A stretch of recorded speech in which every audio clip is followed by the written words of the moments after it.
Just as I'd imagine it was for everyone else, the end of my senior year was abrupt to say the least. One day I'm signing my softball commitment letter with my family and my coaches by my side, and the next we have an extended spring break. Learning we wouldn't be coming back after spring break didn't have the effect on me that it did others. I hadn't really been looking forward to prom. I hadn't already gone dress shopping like most of my friends had, and I hate getting dressed up anyway. And everyone knows the dance is the worst part.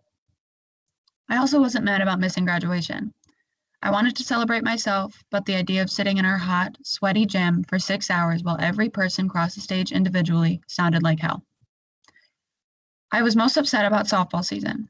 I had waited 4 years for my own senior night, and we actually had a pretty good team that year, so we were closer to winning districts than we ever had been before. We'd been able to get in just one real practice before my last softball season was gone. But even with that, we had a new coach that I was unsure about, so I convinced myself it was for the best. About a month after school ended, it was my birthday. We hadn't had much planned, but it was definitely more than sitting in my living room watching reruns of Bones on Amazon Prime. My parents did their best to make the day a little more special. They made me my favorite breakfast and they let me sleep in, but it wasn't exactly the night with my friends I had originally wanted. At this point, it had also been a month since I saw any of my friends. We kept in contact, texting, calling, doing group Zooms, and sometimes game nights on Zooms as well. But it didn't exactly replace the real thing.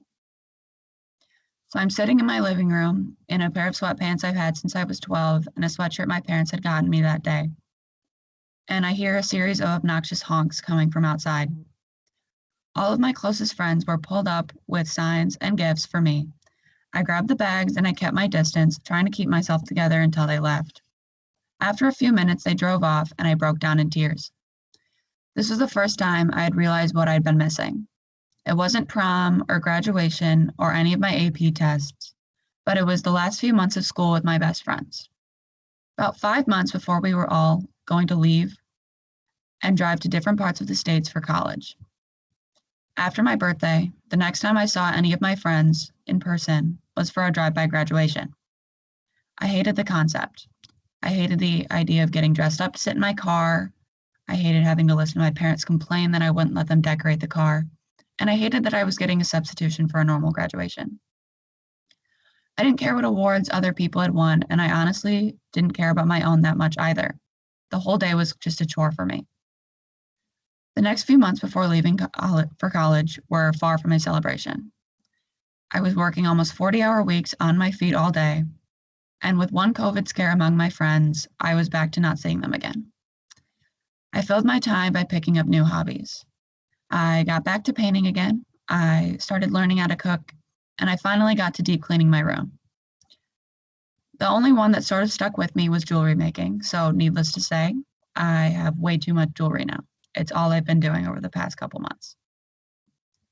I did everything I could to distract myself.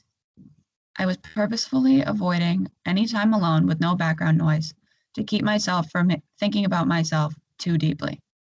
Why was I so mad about my drive-by graduation? Why was I getting so sick of talking to my parents all the time? And why did none of this make me sad? I couldn't wait to get out of my house. I was counting down the days until move-in, when I could escape my room and have a little bit of independence after spending the last 7 months attached at the hip with my parents. We packed up the car, made the drive, got our COVID test in the Heritage parking lot, and then I arrived at my dorm. My dad cried like I expected him to, and my mom even choked up a little bit of tears. I finally met my roommate for the first time. We talked a little, but not much, mostly just when we wanted to get dinner or we had to go somewhere together. I spent most of the first semester sitting right where I am now, at my messy desk, sitting on this uncomfortable, squeaky chair. I was constantly bored with how little there was to do here, while somehow being so overwhelmed with how much I had to do. I went home as much as I could so I could see people and have a little bit of time to myself, and so I didn't have to spend my weekends staring at these cold, white walls. When it was time to move back in for winter semester, I dreaded having to return. At home, I could work, I could see my friends, I could spend time with my family, and I got to sleep in a bed that was long enough for me.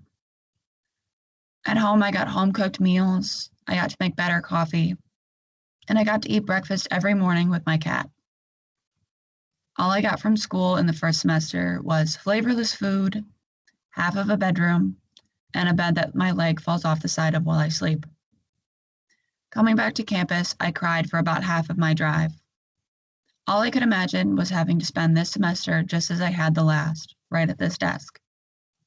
But what this semester also brought me was closer connections with my teammates, new friends, and a greater appreciation for the little things that bring me joy.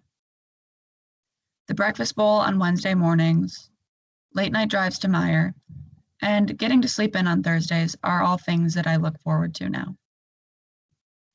I often think back to my drive-by birthday and how I let all the bad things happening distract me from how much it meant to have my friends go out of their way for me.